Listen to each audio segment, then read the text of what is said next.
Hello, what have we here? Hey, what's going on? How y'all doing? Happy New Year's. It's Lambo Calrissian. You see the wave spectrum. You see this audio spectrum. You know what this is. Cue the goddamn intro.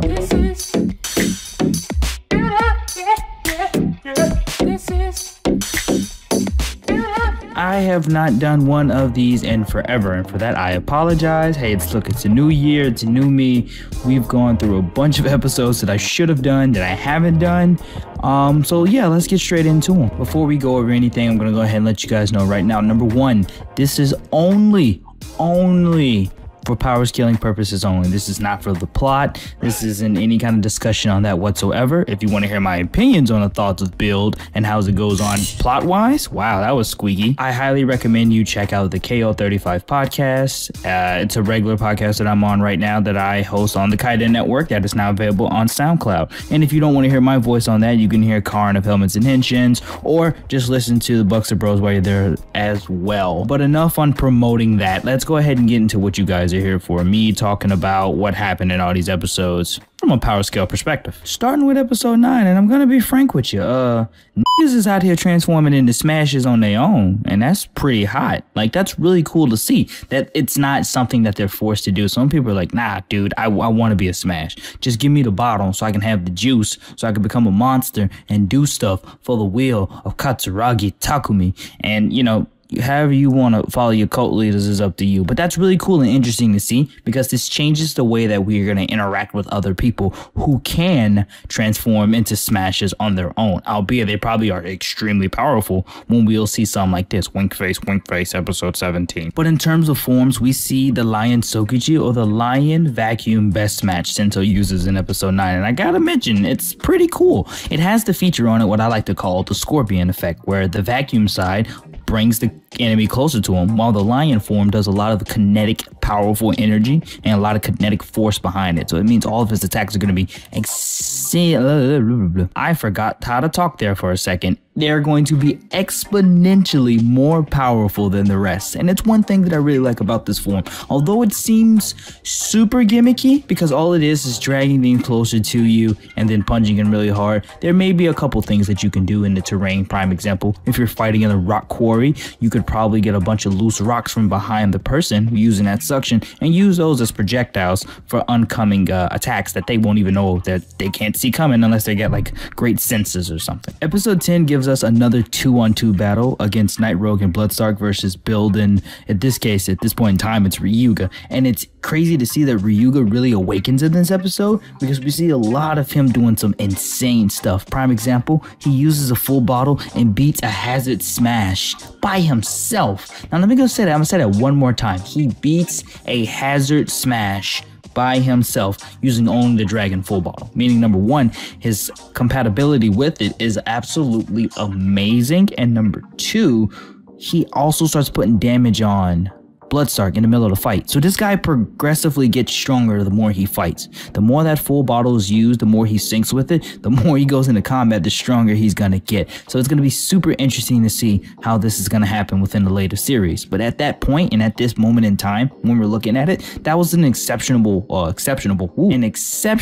time and good thing to see from Ryuga, so we only know he's gonna go up from here. Also, in that same 2v2 fight, one thing you need to notice too is that Build went through 3 different form changes, so 3 different build-ups in order to accommodate with the fights that's going on, meaning that he's not playing around with trial forms. Against Night Rogue and Bloodstark, it's automatically best match or bust. That's the only way you can get through this, man. And if you're not coming correct or not coming strong enough, they are going to defeat you, and they're going to take something very valuable to you, as they do in this episode. But hey, you know what? We got time to recover from that. But at the end of it all, we got to see the newest form at that time, which was Key Dragon. Key Dragon was obviously the Key Full Bottle and the Dragon Full Bottle that he borrowed from Ryuga. And this one is exceptionally powerful. This also creates something within the series where if someone doesn't know what set abilities are, this happens to be an advantage for that person. Prime example, because he didn't understand how much power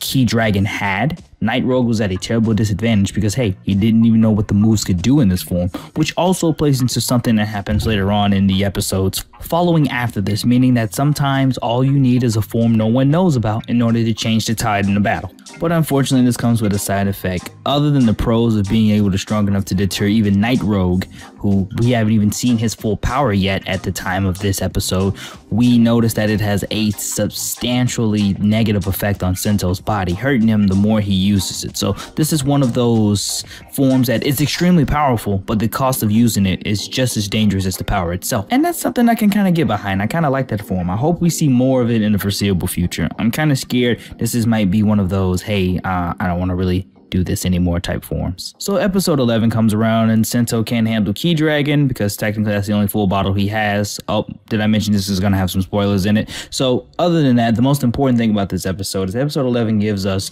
Cross Z, or Cross, however you want to pronounce it. And oh god, finally Ryu gets the transformation that we all wanted. And god, does he look amazing. He looks amazing, his skills are amazing, and his powers has been building up since the first time he fought with the dragon full bottle. And I want to say episode 3 or 4 is gonna be seen exponentially here. He technically one-shots a smash in this one. Just straight up finisher. I'll smack you a couple times, go straight into the finisher, one hit, blowing you out the water. And also Night Rogue was shocked by this, meaning that the person that was under this, aka Misor, was under that wasn't Misor. Was it Misor? Hold on one sec. Let me make sure I was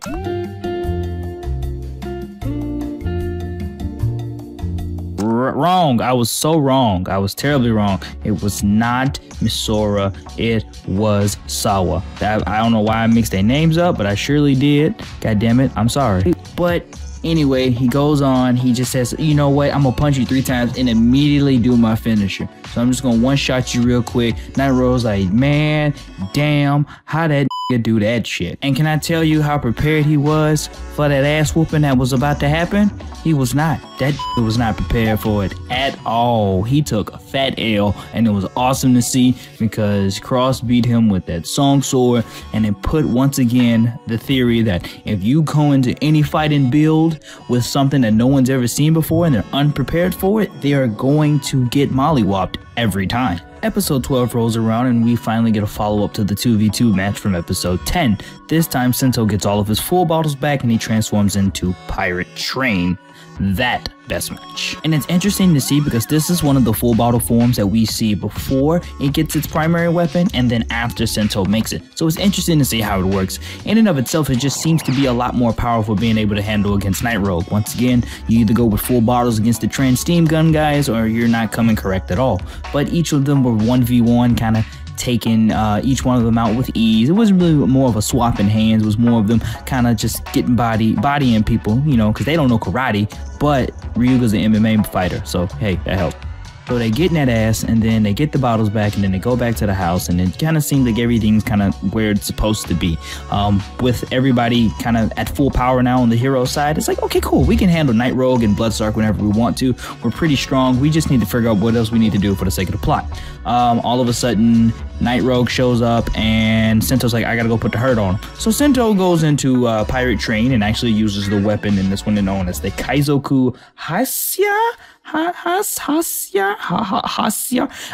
What it's a H word. I'm gonna put it on the screen so you can see it, so you can make your own definition from there, or just tell me how to properly pronounce it in the comment section below. But this Sonic Arrow train-esque weapon, pretty much all it is just a bladed bow and arrow. It's just like how the Sonic Arrow kind of worked in Gaim, but the difference is instead of shooting out arrows, it shoots out like cable cars, like from a train, and that's pretty cool. Holding up to the charging of the shots, not only can you hold one, well, you can release just one with ease, you can hold more, and then you will have different tiers of power to go with into it. So far, we've only seen 4 tiers as the series gone on so far, but each shot is exceptionally more powerful. Now, if these blasts are anything like they are in Kamen Rider Climax Fighters, the video game, then that means from like full screen, these trains can fly at you and home at you, so they can go up and down, and they'll just follow you. Kind of like how the bullets of Lunar Trigger work in Kamen Rider Double. All of a sudden, Sento's putting that ass whooping on Night Rogue, and all of a sudden he finds out that it's Itsumi, aka Young Neil,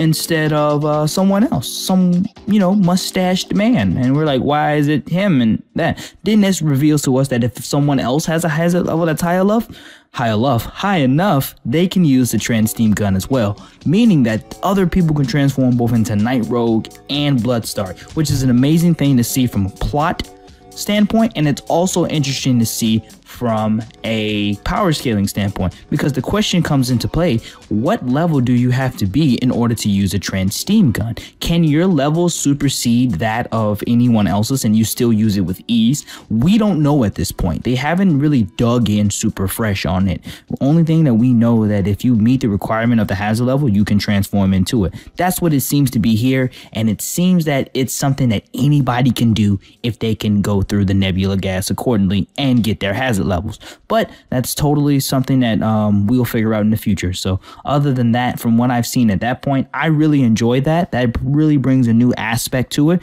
Really gives it that military feel as well, almost as if these things were built for war or for mass production, so they could be used as a military force. So that's interesting to see from a power scale perspective, as well as for the plot. So young Neil takes a fat one in the face. He falls off the cliff. Man down. Where you from? You know, like the Kendrick Lamar song? He do that and he fall in the water. But then we move on to episode 13. And man, episode 13 happens to be my favorite to recap out of all the episodes we're going to do in this video. Episode 13 kind of puts into perspective how powerful and how dangerous Bloodstark, my favorite character in Build, really is. And yeah, he's pretty good. I like that.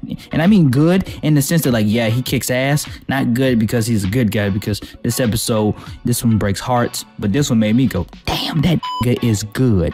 You know what? Stop the music real quick. Stop the music. Jenga, stop censoring me saying nigga, because the word is funny. And I'm sorry, fans, if you don't like it, but it's the only way I can describe things in excitement. So deal with it. Anyway, my nigga Bloodstark goes into a fight with Night Rogue, as he normally does throughout this series thus far. But this one's like, I'm sick of you, Bloodstark. We handling this right now, and you finna give me that goddamn box. And he was like, nah, bruh. Night Rogue reveals in the fight between them two that their hazard levels are pretty much the same level, as it's the only way they were able to use a trans steam gun in order to transform.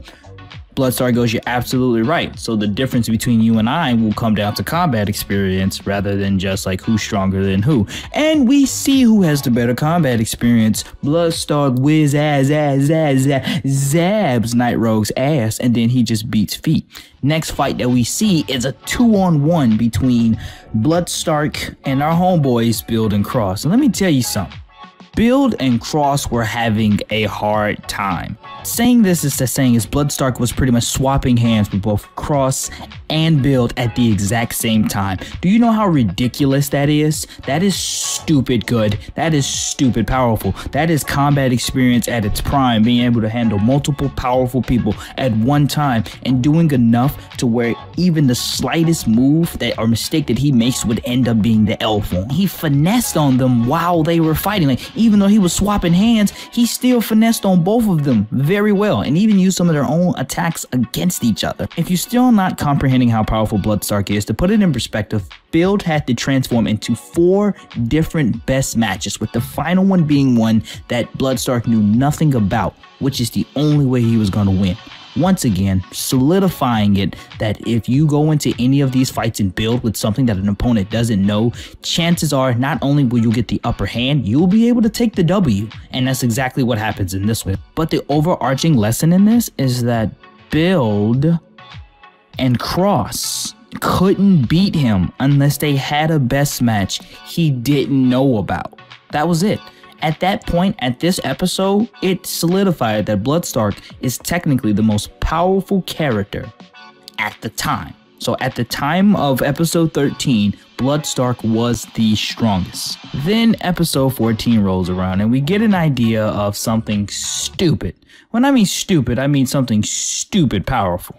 Emotional shit happens, niggas get betrayed, people feel heartbroken, Rabbit Tank Sparkling shows up, or Sparking, whatever you want to call it. I promise when I do an explain video on all of the full bottles in the forms of Build, I'll make sure to say that part correctly. But anyway, Rabbit Tank Sparkling shows as this form is a game changer, not only for Build, but for kind of the story as well, and even for power scaling as well, because a portion of the Pandora box, just a portion of its energy was used in order to make this power up. So let me put that in consideration. We don't know how much it was, but it was enough to fill just an empty blank full bottle. That's doesn't seem like a whole lot to me, maybe some. We don't know the proportionate amounts of it, but just a portion was able to push Rabbit Tank into Rabbit Tank sparking or create something new that allowed Sento to go beyond the regular forms that he had and use something that would supersede any of his other best matches. That's absolutely amazing. Just a portion of energy from this box can create a super mode. Can you like imagine what would happen if bad guys got this? Or some people learn how to tap into it even more? The shenanigans! But moving into the power of builds Soda Man Kiwami arms is pretty good. Not only does he get an increased attack, defense, speed, jumping abilities, pretty much Rabbit Tank is on crack, he also has access to many, if not all of his weapons from his best match, meaning that all of the weapons that he created for his best match forms are now able to be used within Rabbit Tank Sparking or Sparkling, whatever the name is for you. This means RTS, and yes, I'm calling it RTS, has the ability to use some of the more cunning and very imaginative techniques with this form. Since RTS is just Rabbit Tank on crack, combining that with something maybe like the Fumikin Sword or maybe the weapon of Pirate Train, is the shenanigans he could do with this is absolutely amazing. So I'm all for it. We move into episode 15, which is, if you ask me, the weakest episode that we're going to discuss here in the build-up. Not in terms of plot, more along the lines of just power scaling in general. We see that, hey, turns out the bad guy was actually holding back this entire time, and then unleashing his wings gave him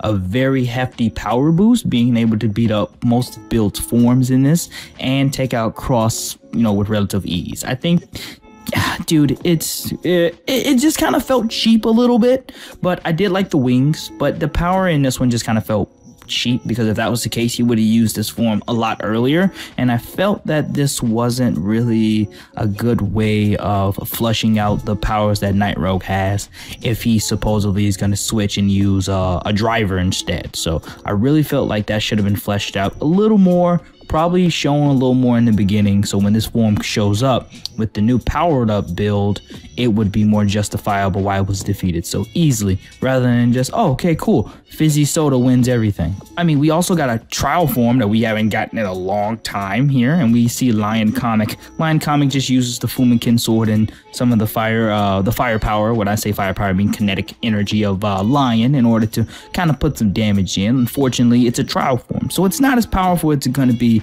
like the best matches are against Night Rogue, but he kind of uses it just as a way to get out of there. So that was interesting to see. It was a trial form we haven't seen in a while, and I figured we should have mentioned it. So the episode goes through, Build fights Night Rogue pulls the wings out, Sento uses the fusion canister, he turns into Soda Man, and that's all you wrote. That's all she wrote. And then we get a spoiler, not a spoiler, but like a reveal. And we're like, damn, that doesn't matter for power scaling. That matters for discussions for plot later. And finally, we move into episode 16. And episode 16 is, once again, niggas are getting emotional. The plot thickens. It's crazy stuff right now. The boys bang it out. And I mean bang it out with their fist and not with their dangalangs, you nasty. But we see another trial form in this one. So Sento's not really taking the fight that they have interesting. Like, he doesn't take it seriously. I mean, yeah, the guy's kind of in distraught right now because he found something out about himself. And, ooh, look at me, I'm butthurt.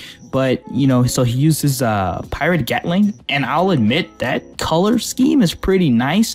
But, he just gets beat on for a while until he goes Soda Man, and Soda Man beats Ryuga, and Ryuga's all upset. But, he kind of just did it to kind of get his mind out of the hole. Oh, that's sweet, but that doesn't worry about power scaling. This episode was pretty weak as well in terms of the power scaling, because it was more plot driven than it was, showing us powers and abilities and things of this nature.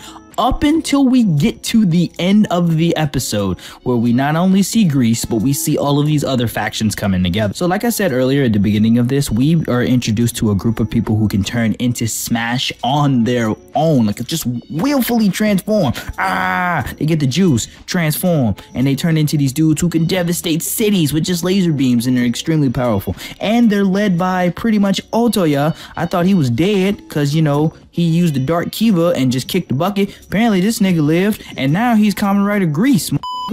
Not to mention, from the scans that I've seen, the guy's gonna be giving RTS some trouble from what I've seen in the scan. I don't think he's gonna mollywop RTS, but they're definitely gonna swap hands. So the jellies and the driver may be ugly to you guys, but from a power scaling perspective, this shit looks like it's gonna be pretty strong. And that's all I pretty much have to say about this. I won't give you any other information or speculations about Grease or the new Cross Z form until I see them for myself in action, and I'll probably give you guys a further detailed explanation on those, well, when I see them, and I'll tell you how I feel about them. I won't say perfectly detailed, but you'll get something. And with this, I think we are caught up with everything from the build-up. This is it. If you enjoyed this video, don't hesitate to give me a like, subscribe to the channel for more Kamen Rider, Super Sentai, and the build-up weekly goodness. And let me know in the comment section below from the episodes of 9 to 16. Did I miss anything? Are there any common, Kamen Rider build power scaling questions you guys have and anything like that? I hope you guys enjoyed this. I enjoyed making it, and I'll get out of here, so I'll just go rest up and try to do some other stuff. Other than that, I'm RAMBLE, reminding you guys to keep calm and Toku on.